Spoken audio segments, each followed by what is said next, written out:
கவிஞர் வாலி டி.எஸ். ரங்கராஜன் எனும் இயற்பெயர் கொண்ட இவர் தமிழ் கவிஞரும் தமிழ் திரைப்பட பாடலாசிரியரும் ஆவார். இவர் எழுதிய பாண்டவர் பூமி, கிருஷ்ண விஜயம் ஆகிய கவிதை தொகுப்புகள் புகழ்பெற்றவை. மேலும் இவர் சத்யா, ஹேராம், பார்த்தாலே பரவசம், பொய்க்கால் குதிரை ஆகிய திரைப்படங்களிலும் நடித்துள்ளார். 2007ஆம் ஆண்டில் இவருக்கு இந்திய அரசின் பத்மஸ்ரீ விருது வழங்கப்பட்டது. மக்கள் திலகம் எம்.ஜி.ஆரும் வாலியும் நல்ல நண்பர்கள். ஒரு சமயம் எம்.ஜி.ஆர் வாலியை கிண்டல் பண்ணுவதற்காக ஒரு வார்த்தையை சொன்னார். அப்போது உலகம் சுற்றும் வாலிபன் படம் தயாராகி கொண்டிருந்தது.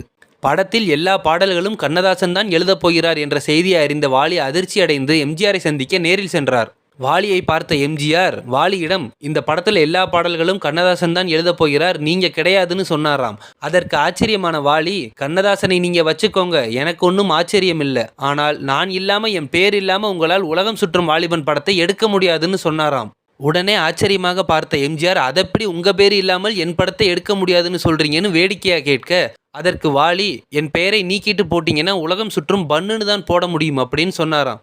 என்னதான் எம்.ஜி.ஆர் உச்ச நட்சத்திரமாக இருந்தாலும் கவிஞர் பேச்சில் யாராக இருந்தாலும் அதில் ரசனை இருக்கும்போது கோபப்பட மாட்டார். உடனே சிரித்த எம்.ஜி.ஆர், சரி வாங்க, உங்களுக்கும் பாடல்கள் தருகிறேன் என்று கூறி சில பாடல்களையும் கொடுத்துள்ளார். 1973ஆம் ஆண்டு வெளியான உலகம் சுற்றும் வாலிபன் எம்.ஜி.ஆரின் திரையுலக வாழ்க்கையில் ஒரு மைல்கல்.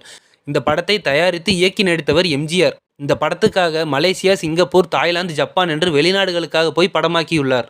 மேலும் வாலிக்காக பஞ்சாயி, நிலவு ஒரு பெண்ணாகி, பச்சை கிளி முத்துச்சரம், தங்கத் தோணியிலே, நினைக்கும் போது என்ற சில பாடல்களையும் கொடுத்துள்ளார்.